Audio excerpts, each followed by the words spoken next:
여러분 안녕하세요. 안녕하십니까. 시작하기 전에 제가 간단히 제 소개를 좀 하려고 하는데요. 저는 태어날 때부터 이 옥토교회를 다니면서 생각해 보면 어린 시절 추억들이 굉장히 많이 있는데 그 추억들을 잠시 뒤로 하고 부모님을 따라 어렸을 때 미국으로 이민을 가게 됐습니다. 이민을 가서 거기서 초등학교, 중학교, 고등학교, 그리고 대학교, 그리고 대학원까지 다 거기서 어떻게 하다 보니 하나님의 은혜로 다 졸업을 하고 또 아주 그냥 하나님의 은혜로 거기서 또 이제 그 부르심을 받고 거기서 신학대학원을 다니고 또 사역을 시작하면서 미국에 있는 뉴욕에 있는 반석연합감리교회에서 거의 한 6년 동안 중고등부 그리고 청년부 사역을 맡아서 하다가 석 달 전 잠시 목사 안수 과정이나 그리고 사역을 잠시 멈춤을 해두고 병역 의무를 해결하고자 제가 18년 만에 한국을 다시 밟게 됐는데요. 사실은 지금 이 앞에 있는 게 그 굉장히 떨리는 마음이 있는 게 제가 이렇게 말씀을 나누는 거에 대한 떨림은 그렇게 크진 않는데 제가 이게 한국어로 무언가 이제 말씀을 나누고 간증을 나누는 거에 굉장히 떨림을 갖고 있습니다. 제가 태어나서 살면서 이렇게 한국어로 간증을 나눈 게 요번이 이제 두 번째 되는 거예요. 첫 번째는 바로 저번 주에 제가 그 청년부, 여기 옥토교회 청년부 설교를 이제 나누면서 제 인생 처음으로 한국어로 설교를 하게 됐고, 오늘은 이제 제 인생의 두 번째로서 이제 사람들 앞에 나와서 한국어로 간단한 이제 간증을 나눌 텐데, 은선이 제 여동생 은선이, 그리고 저희 누나도 있고, 누나가 그 유튜브로 제가 설교하는 것을 봤나 봐요. 저번 주에 청년부 하던 것을. 근데 저게 하는 말이 그 발음이 너무 안 좋다고, 한국어 발음이.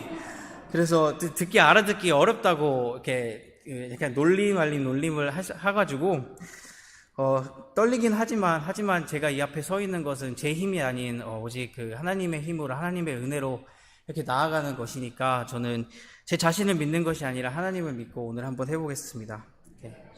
그럼 시작하기 전에 잠시 기도 한번 같이 하시고.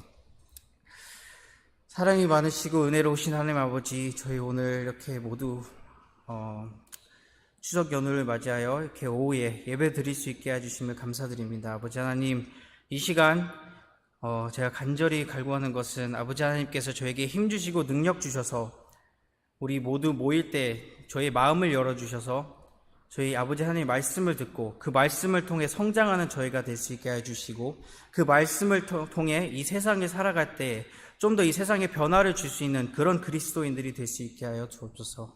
이 모든 말씀 예수 그리스도의 이름으로 기도드렸습니다. 아멘.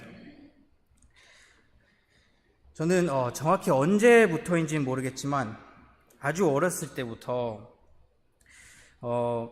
교회 분들을 통해, 그리고 제 주변 분들을 통해 너는 목사가 될 아이야 라는 말을 참 많이 들었어요. 어렸을 때부터 저희 주변에서는 너는 목사가 될 아이고 너는 나중에 커서 훌륭한 목사가 돼야 돼, 이런 말을 저는 어렸을 때 굉장히 많이 들었는데, 그런 얘기를 어렸을 때부터 자연스럽게 계속 듣다 보니 저는 어린 제 자신에게도 나는 나중에 커서 목사가 돼야겠다, 그래 나는 목사가 될 운명이구나, 이렇게 생각하고 계속 제 삶을 살아왔어요. 어린 시절을 계속 살아오다가 저도 이제 중학교에 들어가고 고등학교에 들어가서 제 미래에 대해서, 제 진로에 대해서 이제 고민을 하는 시간을 갖게 되다 보니 걱정이 들기 시작되는 거예요. 내가 진짜 목사가 될 수 있을까? 내가 진짜 목사가 될 수 있을까? 다행히 저는 신앙심 깊으신 부모님 덕분에, 그리고 제 주변의 모든 많은 분들이 저희를 위해 기도해 주시고 또 열심히 교회 다니라 힘 주셔서 저는 어렸을 때부터 부모님 따라 교회도 열심히 다녔고요.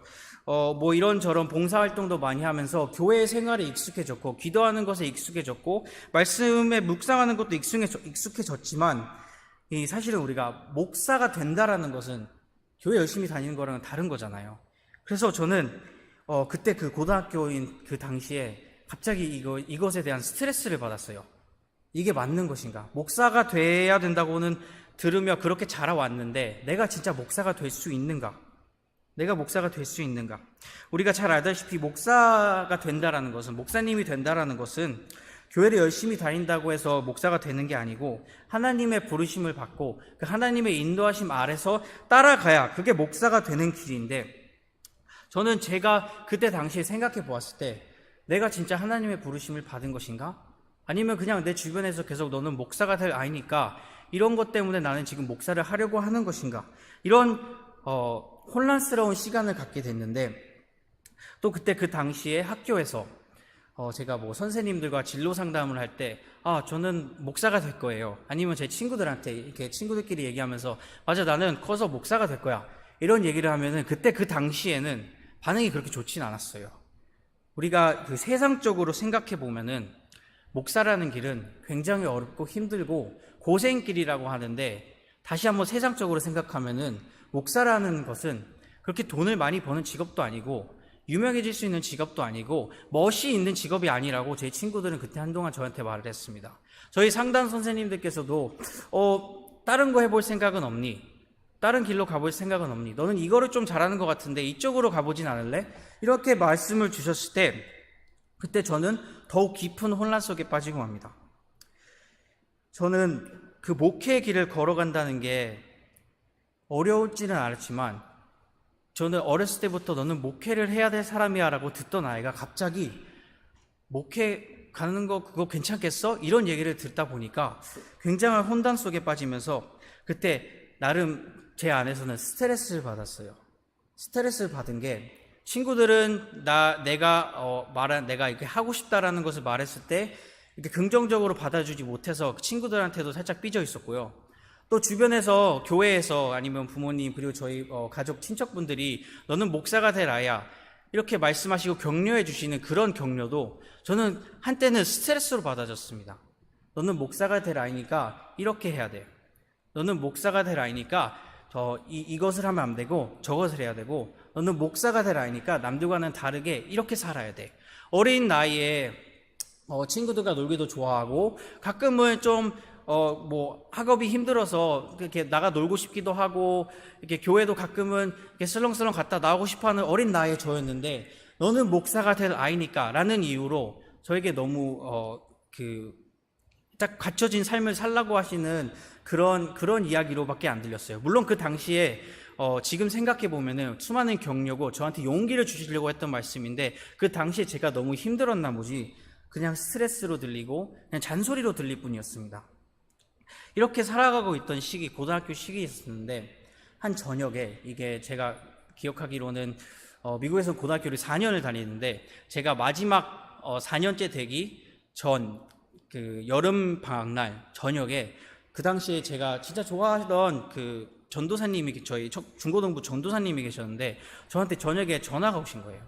그러더니 수련회를 가지 않을래? 라고 하시는 거예요. 근데 저희 교회는 그 당시에 그때 수련회 기간이 연이어서 없을 텐데 하시는데, 전도사님이 우리 내 친구 전도사가 하는 수련회가 있는데 거기를 한번 가봐라. 거기는 뭐 교회끼리 가는 게 아니라 진짜 모르는 그냥 학생들 몇몇끼리 모여가지고 가는 수련회인데 거기를 한번 가봐라. 그래서 네, 가볼게요. 언제예요? 하는데 바로 다음날 새벽에 출발해야 된다는 거예요. 그래서 제가 굉장히 따르던 전도사님이기도 하였고, 또 당시에 제 그 혼란한 마음을 좀 다시 잡고자 네, 가겠습니다 하고 바로 그 다음날 새벽에 일어나서 짐을 싸고 수련회를 갔는데, 어떤 수련회인지도 모르고 누가 올지도 모르고 저 혼자 그냥 가는 수련회였어요. 갔는데 제가 그래도 나름 교회 살면서 수련회를 많이 가봤다 생각했는데, 이건 제가 여태껏 다녔던 수련회들과는 굉장히 다른 수련회였습니다. 또 누구의 차를 이제 빌려 타서 거의 한 5시간을 운전해서 산속, 깊이 산속에 들어갔는데, 거기에 또 제 나이 또래인 친구들이 한 20명 정도가 모여서 이제 도착하자마자 간단히 예배를 드리고, 저희를 한 4-5명씩 이렇게 팀으로 나누고, 저희 팀마다 각각 지도 하나랑 그 나침반을 하나 주고, 침낭이랑 그 산악용 가방을 하나 주더니 자, 이제 가라 하시는 거예요. 어딜 갈지는 모르는데 지도를 펴보니까 그 베이스 캠프가 있더라고요. 그래서 저희한테 자, 이 산을 쭉 가서 너희는 오늘 저녁까지 이 베이스 캠프 안으로 도착해라, 이렇게 말씀을 하시고 차를 뜨고 슉 떠나셨어요. 그래서 그 당시에 고등학생 4명이랑 그리고 대학생 선생님 2분, 이렇게 6명이서 팀을 짜가지고 저희는 그 산악을 하면서 그 베이스 캠프를 가기 저녁까지, 그리고 하신 말씀이 저녁에 도착해야 저녁을 먹을 수 있다. 너네가 만약에 늦게 도착하면 저녁은 없다. 이러는 거예요. 그 어린 마음에 나름 그때는 또 이게 신기하고 재밌을 것 같기도 해가지고 자 가자 하고 으쌰으쌰 가는데 산길이 너무 힘든 거예요. 산길이 너무 힘들어서 중간에 쉬면서 성경 공부도 하고 큐티도 하고 기도도 하고 찬양도 드리면서 이거를 하루 종일 걸어서 저녁날 베이스 캠프에 도착했는데, 거기서 또 예배 드리고 맛있는 음식 먹고 찬양 드리고 예배 다 이렇게 하고 기도하고 또 다음날 일어나더니 또 똑같은 방식으로 지도 하나를 주고 자 이제는 여기서 보자 하고 쑥 가시는 거예요. 그거를 이제 저는 그 5일 연속으로 계속 쭉 했습니다. 그 같은 친구들과 같이. 그리고 여기서 각 하루 매일마다 이 4명 중에서 한 명씩 리더를 뽑아야 되는데, 제가 이튿날 아무래도 그 나이 순서대로 한 것 같긴 한데 이튿날 제가 리더가 돼가지고 저에게 지도와 나침반을 쓸 수 있는 권한이 주어졌습니다.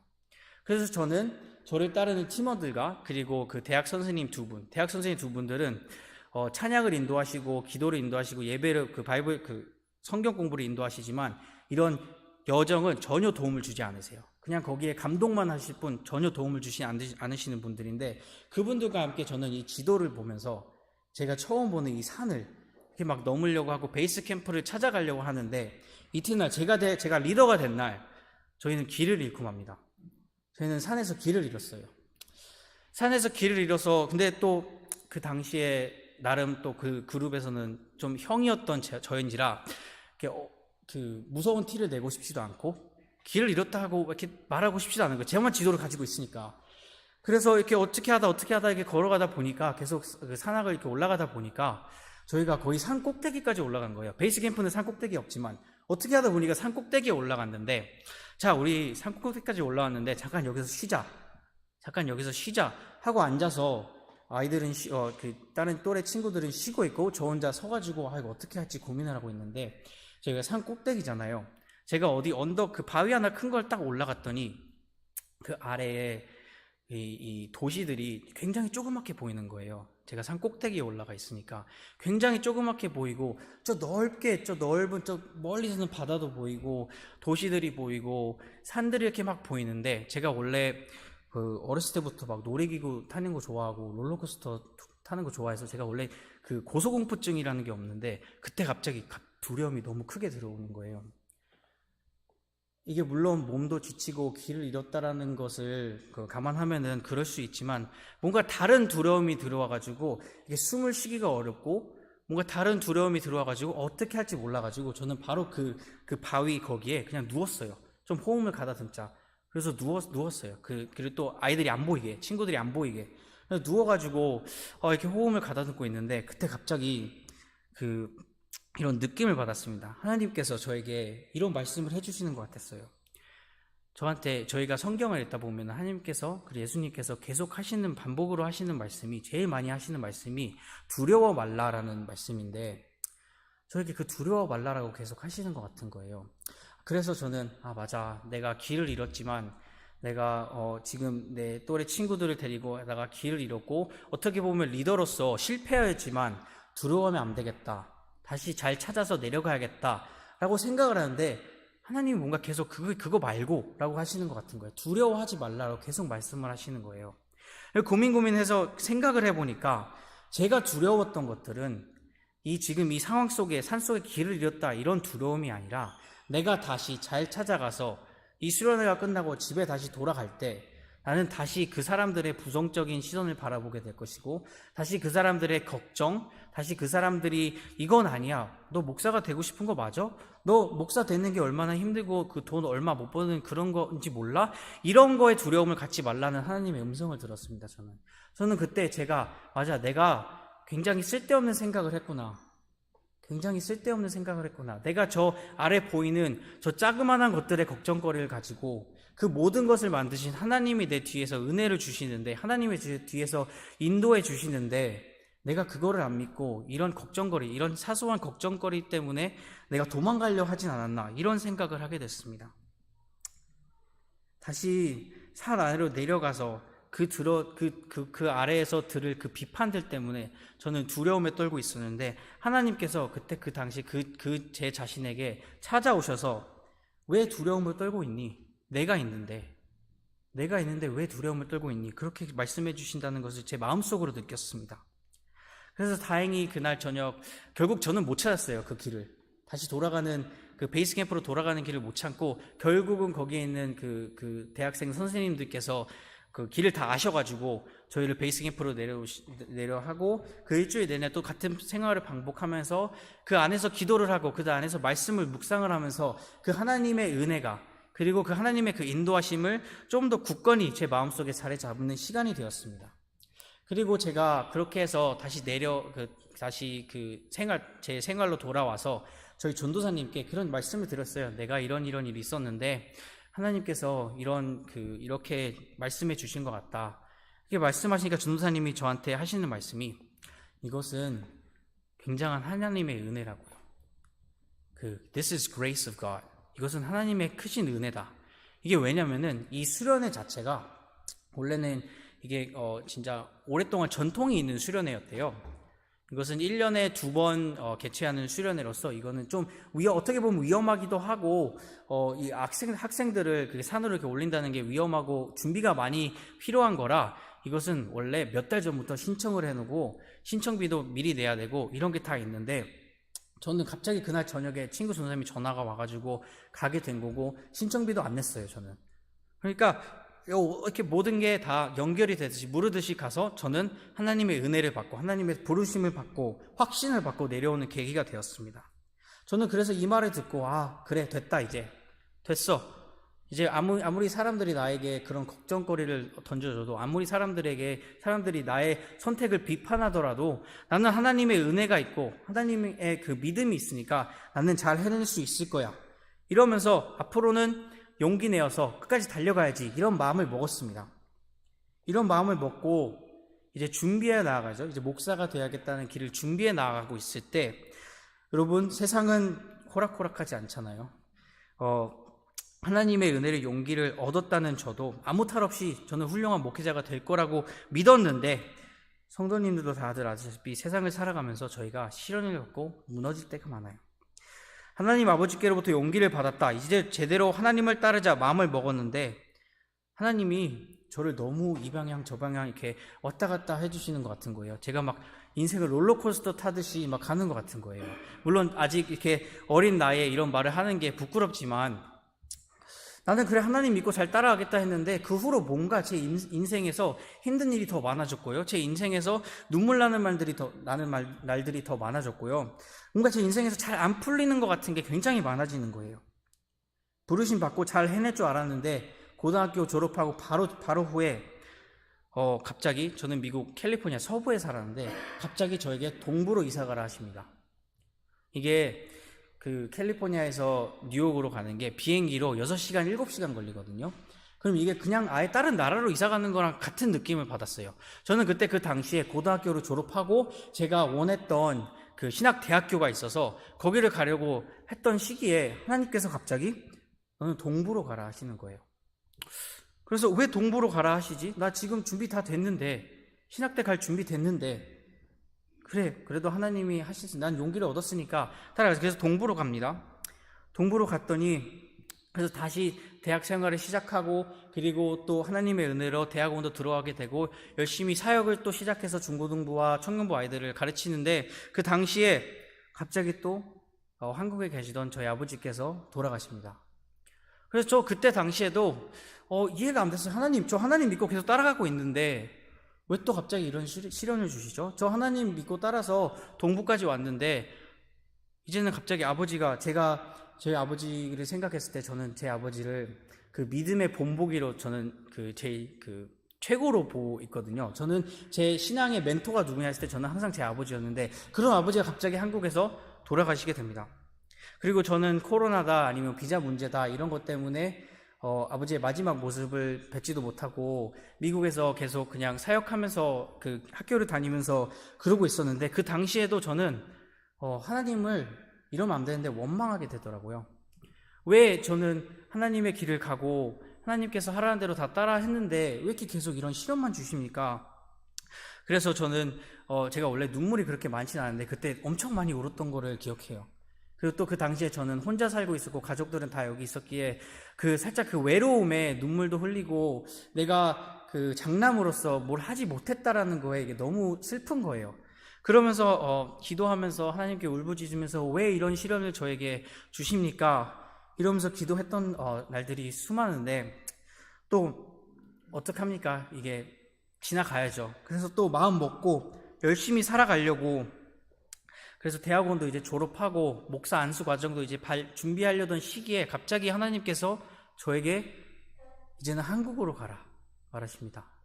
한국으로 가라. 이러한 상황 속에서 불만이 쌓이면 안 되는데 불만이 쌓이더라고요. 왜 내가 한국을 가려고 했었을 때, 우리 아버지가 아팠을 때 한국을 가려고 했을 때는 한국을 못 가게 하시더니 왜 지금 다 지나서 이제 좀 목사 안수 준비를 하는 과정에서 내 삶에서 가장 바쁜 시기에 갑자기 한국을 보내십니까? 하나님, 저는 한국을 가기 싫습니다. 저는 솔직히 이렇게 말씀해놨어요. 모르겠습니다. 어렸을 때부터 미국에서 살았어서 그런지 미국의 생활이 익숙해졌고 또 언어도 미국어가 훨씬 더 편한 그 시점에서, 그리고 또 저는 제 나름대로 계획이 짜여졌다는 이 시점에서 갑자기 하나님이 한국에 가라고 하시니까 하나님, 전 싫어요. 싫습니다. 가기 싫습니다. 이렇게 기도를 했는데 하나님이 결정하신 거는 어쩔 수 없게 따르게 되잖아요. 그래서 한국에 왔습니다. 이런 불평한 마음을 가지고 한국에 오게 됐는데, 제가 한국 오기 전 최근 몇 년 동안 미국에서 살았을 때 굉장히 바쁜 하루하루를 보냈거든요. 저는 그 대학원을 다니면서 사역을 또 하면서 또 아르바이트도 하루에 막 2군데씩 하고 그랬어요. 그래서 새벽에 일어나서 이 아르바이트 하고 중간에 학교 갔다가 저녁에 일하고 교회 가서 뭐 주중에 예배 드리고 또 저녁에 오면은 공부하고 뭐 사역 준비, 설교 준비하고 또 주말에는 교회에 살다시피 하고, 이렇게 하루하루 쉬는 날 없이 하루하루 계속 살았는데, 그거를 한 4, 5년 정도를 쉼 없이 계속 살다 보니까 어느 순간부터 제 자신을 위해 생각하는 시간이 많이 없더라고요. 생각할 시간이 없고 묵상할 시간이 많이 없는데, 왜냐면 도착하면은 빨리 뭐 준비하고 이거 하고 공부하고 자야 되니까, 그래야 다음날 아침 일찍 일어나서 또 일을 가야 되니까 생각할 시간이 없고 묵상할 시간이 없어졌는데, 제가 18년 만에 한국을 와서 지금은 뭐 일을 하는 것도 아니고 사역을 하는 것도 아니고 뭐 따로 학교를 다니는 게 아니라 시간이 갑자기 많아지는 거예요.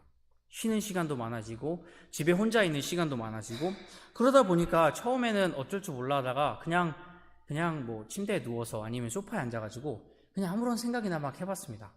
그냥 생각도 해보고 내 자신이 내가 어떻게 해서 내가 지금 여기까지 왔나 이런 생각도 해보고, 이런저런 생각을 했을 때 갑자기 어느 날 제 자신이 너무 부끄러운 거예요. 제 자신이 너무 부끄러웠습니다. 내가 출애굽을 하던 이스라엘 백성들과 다를 게 뭔가 라는 생각을 했습니다.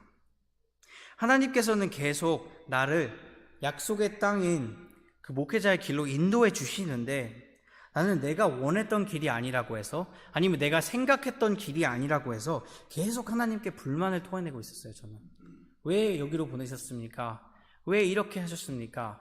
저는 미국이 더 좋은데요. 계속 이렇게 불만을 토했어요. 우리가 이스라엘 백성들을 보더라도 이스라엘 백성들이 광야에서 시간을 보내면서 뭐 물이 없다, 먹을 음식이 없다, 아니면 살기 불편하다, 이럴 때 계속 하나님께 불평불만을 하고, 나는 애굽으로 돌아가고 싶은데, 애굽에 있었을 때 나는 내 삶은 편했었는데, 이렇게 이스라엘 백성들이 계속 불평불만을 하잖아요. 근데 그게 바로 저였던 거예요. 나는 미국에 있었을 때는 이렇게 살진 않았는데, 나는 미국에 있었을 때는 뭐 이것도 했고 저것도 했고 이렇게 시간을 허비하지 않았는데, 미국에 있었을 때 훨씬 편했는데, 이렇게 계속 불평불만은 저를 보고 제가 너무 창피한 거예요. 오늘 본문 말씀을 보면 애굽을 떠나 하나님이 약속하신 땅을 거의 도달하는 이스라엘 백성들을 볼 수 있는데, 저희 본문 오늘 4장을 읽었는데 3절을 만약에 읽어보게 되면 40년의 광야 생활이 이제 거의 끝마침을 내고 약속의 땅인 가나안을 이 요단강을 앞에 두고 있는 이스라엘 백성들을 보게 됩니다. 그러한 이스라엘 백성들을 위하여 하나님은 또 한 번의 기적을 보여주시는데, 애굽에서 나와 홍해를 갈라 그 홍해를 건너가게 해주신 하나님이 이번에는 요단강을 갈라 그 약속의 땅을 밟게 하십니다. 그리고 오늘 본문 말씀 1절부터 3절을 보면 하나님은 모세에 이어 이스라엘의 리더가 된 여호수아에게 이렇게 말씀하십니다. 저희 같이 한번 읽어볼까요? 4장 1절부터 3절 같이 한번 읽어보겠습니다. 그 모든 백성이 요단을 건너가기를 마침에 여호와께서 여호수아에게 말씀하여 이르시되 백성의 각 지파에 한 사람씩 12사람을 택하고 그들에게 명령하여 이르기를 요단 가운데 제사장들의 발이 굳게 선 그곳에서 돌 12를 택하여 그것을 가져다가 오늘 밤 너희가 유숙할 그곳에 두게 하라 하시니라. 이 12돌은 하나님의 은혜의 표시입니다. 이 돌을 보고 하나님을 기억하라라고 하는 증표입니다.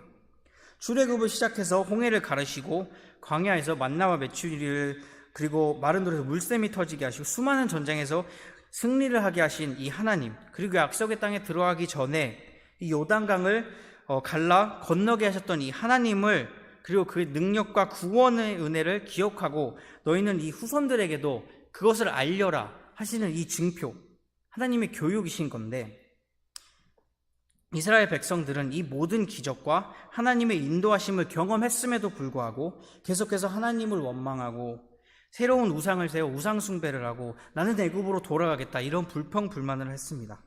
저는 그게 진짜 제 자신 같은 거예요. 저도 계속 저희 엄마한테 아니면은 저희 뭐 누나나 은선이나 은호 이렇게 동생들한테 얘기할 때도 미국이 훨씬 좋다, 미국을 빨리 돌아가고 싶다. 가끔 이제 미국에서 친구들이 이게 연락이 오면은 나 아직 미국이 너무 좋은 것 같아, 미국으로 돌아가고 싶어 이랬던 제 자신을 보면서 너무 창피한 거예요. 물론 이스라엘 백성들은 그 돌을 나중에 보게 되면은 그 12돌들, 그 세워둔 그 12돌을 보게 되면은 힘들었던 광야의 생활도 생각이 나겠지만 그 힘든 세월 안에 경험한 하나님의 은혜를 기억하게 되는데, 저도 제 자신의 마음속에 그 바위를, 그 돌들을 세워야겠다, 그 기념비를 세워야겠다라는 생각이 드는 거예요. 우리가 살면서 시련이 다가오거나 시험에 빠지면 이스라엘 백성들과 같이 하나님께서 보내주신 은혜를 무시하고 잃어버릴 때가 많습니다. 저 또한 하나님을 원망하고 부르짖으며 왜 저에게 이런 고통을 주십니까? 라고 기도한 적도 많고요. 하나님을 원망하며 신앙생활을 게을리한 적도 있습니다.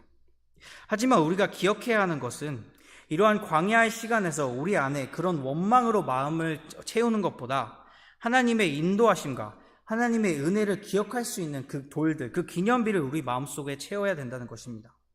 또한 그 기억을 가지고 우리는 아직 알 수 없는 하나님께서 만들어주신 우리의 그 앞길을 따라가고 항상 함께 하시는 하나님이란 걸 믿고 가야 한다는 것입니다. 저는 왜 곧 30이 된 나이에 갑자기 하던 일을 멈추고 한국에 오라 하는 하나님의 그 뜻을 이해할 수는 없어요. 제 자신은 그것을 이해할 수 없어요. 그리고 저는 왜 이 늦은 나이에 갑자기 하나님이 군대를 가라, 그런 어떻게 보면 큰 시련을 저에게 주신지 저는 이해할 수 없습니다. 하지만 제가 확실히 아는 것은 제가 태어날 때부터 지금까지 그리고 앞으로도 함께 하신 하나님의 은혜가 내 모든 시련 속에서 역사하신다는 것입니다. 성도님들도 많은 시련과 슬픔이 있는 삶을 살았지만 하지만 그 안에서 역사하시는 하나님의 은혜를 경험하셨을 것입니다. 우리 모두 하나님의 은혜 하나하나를 기억하며 마음의 기념비를 세우고 그 기념비를 기억하고 믿고 따르는 저희 옥터교회 성도가 되기를 간절히 축원합니다. 감사합니다. 기도하시겠습니다. 언제나 은혜로우신 하나님 아버지, 저희 오늘 다시 한번 이곳에 모여 주님의 말씀에 묵상하고 주님의 말씀을 듣고 그 말씀을 통해서 이 세상을 살아갈 때 아버지 하나님, 항상 저희 마음속에 새겨둘 수 있게 해 주시옵소서. 저희가 태어나서부터 지금까지 또 앞으로도 계속 주님의 그 크신 은혜를 저희가 믿고 따르는 그리스도의 종이 될 수 있게 해 주십시고, 저희 앞길 모를지언정 주님을 믿고 따르는 저희가 되고, 저희가 이 세상에 나아갈 때 이 세상 것을 따르는 것이 아니라 주님을 믿고 따르는 저희가 될 수 있게 해 주시옵소서. 지금 항상 힘 주시고 능력 주셔서 저희 또 더욱더 빛나는 그리스도인 될 수 있기 바라며 이 모든 말씀 예수 그리스도의 이름으로 기도드렸습니다. 아멘.